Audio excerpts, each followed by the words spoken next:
The extremely popular beginner sport bike from Kawasaki that is widely regarded as one of the best all-rounders in the class, the Ninja 400, up against Yamaha's own little lightweight supersport that's garnered a whole lot of love all around the world, the R3. If you're looking at your first motorcycle or for an easy everyday sport bike, you will not be able to escape the presence that these two hold in the category. And today, we are putting them head to head in one epic showdown. G'day, I'm Kwackajack and welcome to another episode of the Versus series. Today, we are putting two titans of the beginner class under the magnifying glass for a detailed specs comparison to see just what the differences are and who comes out on top. We'll be analyzing the styling, claimed engine and power specs, exhaust notes, weight, suspension and brakes, fuel economy, features and price to see where they stack up. Having also owned the Ninja 400 and spent a lot of time around R3s, I'll be adding in a little bit of my own personal experience with each as well. Now before we get started, please do me a huge favor and give this video a like and hit subscribe to join our awesome little community of moto enthusiasts. Alrighty, let's get straight into it and have a look at the styling of these two beauties. The Kawasaki Ninja 400 takes its styling cues from the bigger brothers in the Ninja lineup, like the ZX6, featuring sleek yet aggressive lines. I spoke in my full review of this machine that it can quite easily be mistaken for a bigger bike than it actually is, and I think the dual LED headlights combines with the KRT trim to make a really attractive beginner motorcycle. I'm a big fan of the front end styling, but we'll say that the stock exhaust does leave something to be desired. The Yamaha R3 also takes its inspiration from other bikes in its lineup, being very reminiscent of the old R6. Being an aggressively styled and sleek little bike makes the R3 stand out whenever seen in person, and I have to commend them for the bodywork and its more traditionally MotoGP influenced look. Of course, styling comes down to personal opinion, and both are attractive looking motorcycles, so let me know down in the comments which one you think looks better.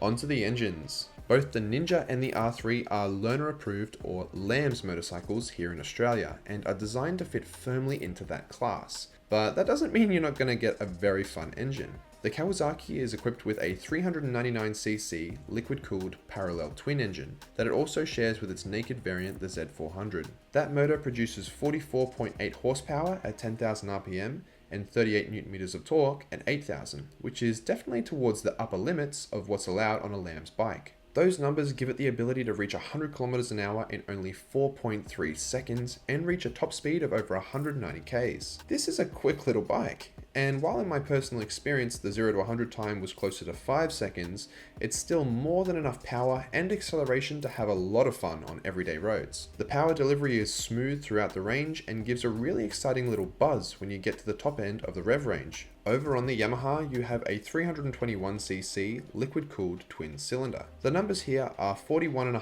horsepower at 10,750 RPM and 29.5 Nm of torque at 9,000. That'll allow the bike to get from 0 to 100 in around 5.5 seconds and onto a claimed top speed of 188 km per hour. Those are still some respectable numbers from a beginner bike and make you a lot faster than most other moving things on the road. So in the engine and power department, the Ninja is the winner, having an extra 78 cc's to produce around 3.5 more horsepower and 8.5 more torque than the R3. It is also the faster motorcycle, and having raced against a few R3s on my own 400, it is noticeable in a race away from the lights, if only just. On regular rides, the Yamaha has absolutely no problems keeping up and is capable of reaching the same speeds as the Kawasaki. The Ninja is just a bit more powerful underneath. I genuinely think that these beginner sport bikes are underrated, as all of the power they make is usable. Revving it all the way out is extremely satisfying, and it's a lot more fun riding a slower bike fast than a fast bike slow.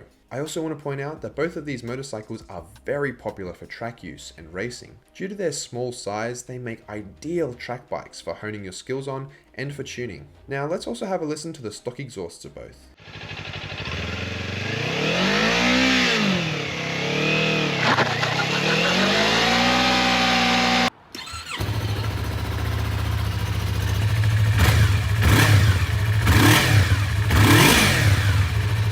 Moving on, and we come to weight. This category is pretty neck and neck, with them being firmly in the lightweight category. The Ninja 400 has a wet weight of 168 kilograms, whereas over on the R3, you're sitting at a kilogram lighter at 167. Being so light allows the bikes to be very easy to handle and maneuver, both on the road and while stationary. And while it does mean that they will be easy to whip around a corner, just note that on the highway, the lightness does mean that both can be affected by wind quite heavily. So there's really nothing in it at all, but nevertheless, the Yamaha is the lighter motorcycle and wins in this category. Now let's talk about suspension and brakes. These lightweight bikes are renowned for being extremely zippy and a load of fun to take up into the mountains. On the Ninja 400, up front you've got a 41mm telescopic fork, and at the back a bottom link Unitrack gas charged shock with adjustable preload. The seat height is 785mm and it comes in with a mostly upright but slightly leaned forward attack-like position. The handling on the bike is sharp and it handles mountain roads with ease. While it does lack a bit of adjustability, it is a really fun bike to ride both around town and more aggressively through the twisties. As mentioned earlier, it's a popular pick for first track bike because it can be modded into a really capable and fast little racer.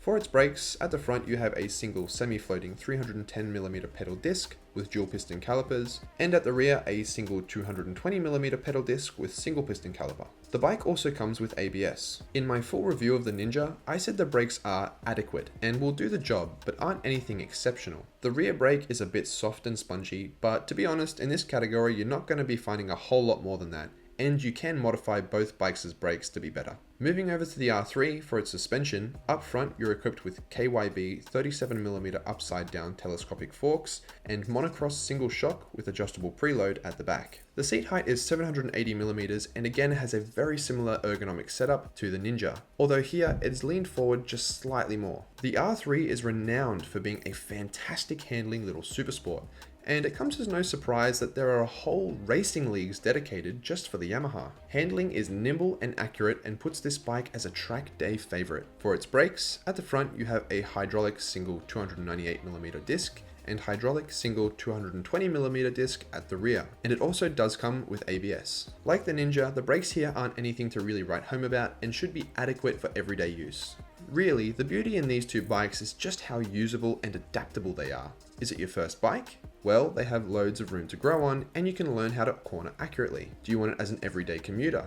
Well, they should be comfortable enough but still have a sporty feel to them. Or do you want it as a race bike? They can be modded to really tear up any track and are really versatile. So as for which wins in this category, well, it's a tough one. Both handle very well and will be brilliant on your local mountain road. But in saying that, the Yamaha does have the better suspension setup and the Kawasaki does have the bigger front brakes from the factory. This is very close, but I think this category just goes to the Yamaha. Also, on a quick side note, I've watched professional races on track between the Ninja and R3 and it was literally some of the most entertaining racing I have ever witnessed, just because of how closely matched they are. The Ninja pulling away on the straights, and the Yamaha catching right back up through the corners. Alrighty, now we're going to move on to fuel economy. The Ninja 400 is equipped with a 14-litre tank, which may not sound like a lot, but due to the small overall engine size, it only sips away at that and gets some really great mileage. In my personal experience, I have averaged around 24.5 kilometers per litre,